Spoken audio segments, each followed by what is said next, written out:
नमस्कार. आज आपण पेढ्याची किंवा बदामी पेढ्याची रेसिपी पाहणार आहोत.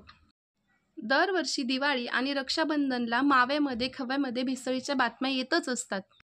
आरोग्यास हानिकारक भेसळयुक्त पदार्थ खाण्यापेक्षा आपण घरीच तयार केलेले पदार्थ खाल्ले पाहिजेत आणि त्यासाठीच मी आज पेढा बनवत आहे. तर रक्षाबंधनसाठी खास बनवलेल्या या बदामी पेढ्याची आणि पेढ्याची रेसिपी आपण पाहूयात. पेढा बनवण्यासाठी इथे 1.5 लिटर दूध घेतलेलं आहे मी इथे म्हशीचं दूध घेतलेलं आहे. म्हशीच्या दुधामध्ये फॅट जास्त असते, त्यामुळे पेढा जास्त बनतो, मवा खवा जास्त निघतो. आता हे दूध आपल्याला उकळवून आणि आटवून घ्यायचं आहे. मी इथे हाय फ्लेमवर हे दूध आटवायला ठेवलेलं आहे आणि कलथ्याने हलवत आहे, ज्यामुळे की दूध लवकर आटलं जातं. काही वेळानंतर दूध आटलेलं आहे, बऱ्यापैकी घट्ट झालेलं आहे. तुम्ही पाहू शकता इथे.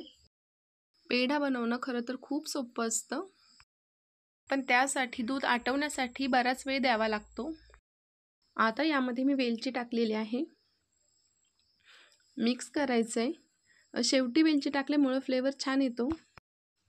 आता यामध्ये आपल्याला साखर टाकायची आहे. साखर टाकल्यानंतर हे थोडंसं पातळ होतं, पुन्हा घट्ट होईपर्यंत आटवायचं.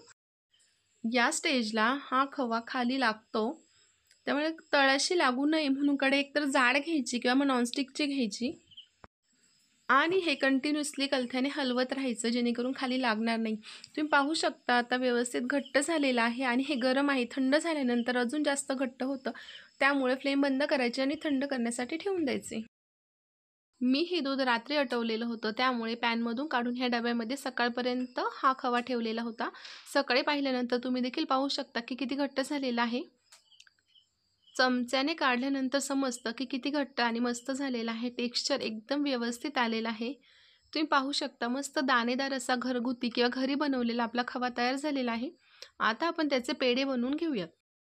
पेढे एकसारखे बनावेत म्हणून मी एक चमचा घेतलेला आहे. मापाने घेतल्यानंतर पेढे एकसारखे बनतात. आपण आपल्या आवडीप्रमाणे पेढ्यांना शेप देऊ शकतो आणि सहज बनतात हे पेढे. फार वेळ लागत नाही. त्यावर आपण डिझाईन देखील काढू शकतो, पण मी प्लेनच ठेवलेले आहेत. इथे मी काही पेढे बनवून घेतलेले आहेत. आता आपण सुप्रसिद्ध असा बदामी पेढा बनवूयात.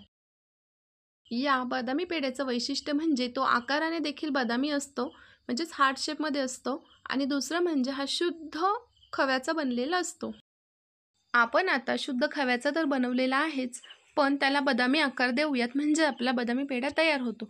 बोलता बोलता आपला बदामी पेढा तयार झालेला आहे, म्हणजेच त्याला शेप आलेला आहे.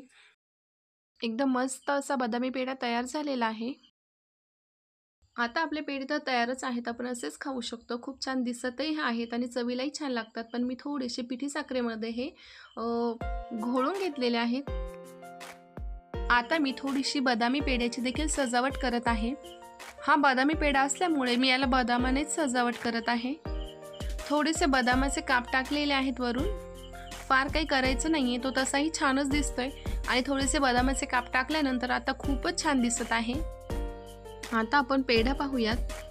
तुम्ही पाहू शकता एकदम सॉफ्ट असा पेढा तयार झालेला आहे.